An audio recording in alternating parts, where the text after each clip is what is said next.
नमस्ते मित्रमैत्रिणींनो, जयश्रीज garden मराठीमध्ये तुम्हा सर्वांचं खूप स्वागत. आणि आज मी तुम्हाला हे सोनचाफ्याचं रोप दाखवत आहे. तर 1 महिन्यापूर्वी मी हे बियांपासून उगवलेलं रोप ह्या कुंडीमध्ये लावलं होतं आणि त्याची ग्रोथ आता किती झालेली आहे तुम्ही पहा.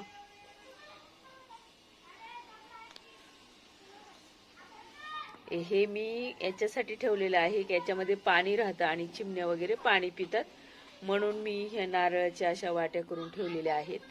आणि खाली माती सुद्धा नंतर ओली राहते, तर उन्हाळ्याच्या दिवसात ते वाळते ना माती, म्हणून मी असं केलेलं आहे. आणि इकडे सुद्धा एक शेंडी ठेवलेली आहे नारळाची. तर हे रोप पहा आता किती मोठं झालेलं आहे. आणि याला हे वरचे जे पानं आहेत ते नवीन आलेले आहेत. लावताना याला 3-4 पानं असतील आणि त्याचे वरचे जे पानं आहेत ते नवीन आलेले आहेत. चांगलं रोप झालेलं आहे, सुदृढ रोप झालेले आहे.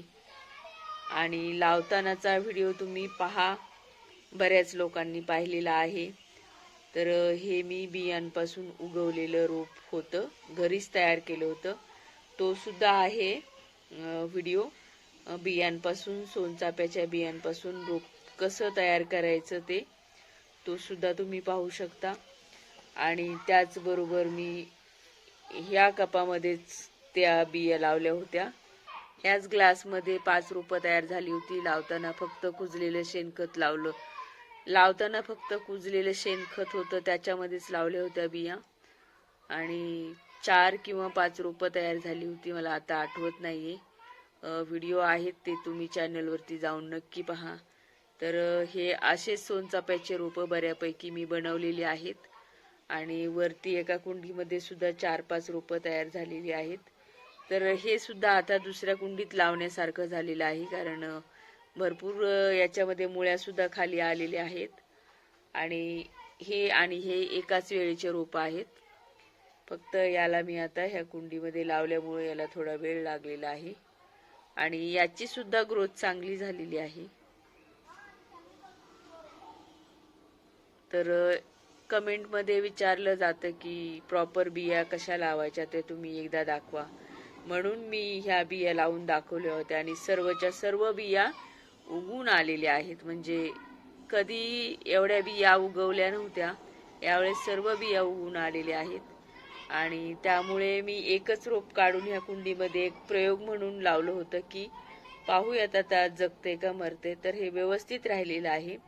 आणि त्यामुळे हे सुद्धा रोपं मी आता थोड्या दिवसांनी हळूहळू दुसरीकडे शिफ्ट करेन कुंडीमध्ये. तर असं हे सोनचाफ्याचं रोप छान झालेलं आहे. आणि 1 महिन्यानंतरचा हा रिझल्ट आहे. लावताना मी याच्यामध्ये कुजलेले शेणखत आणि राख वगैरे टाकली होती.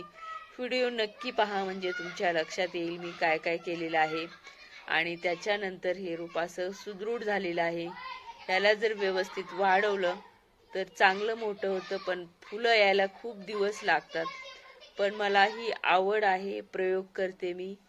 तर मी कशाच्या पण बिया मी लावतच असते.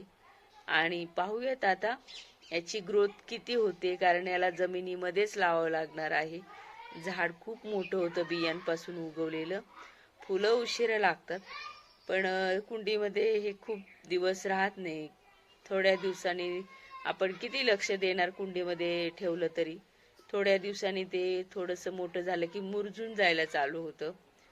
आणि एकदा का सोनचाफ्याचं झाड खराब व्हायला चालू झालं की ते जगवणं मुश्किल असतं, ते मरूनच जातं. त्यामुळे थोड्या दिवसानंतर मी याला कुठेतरी अशा ठिकाणी लावणार आहे की ते कायमस्वरूपी झाड माझं राहिलं पाहिजे.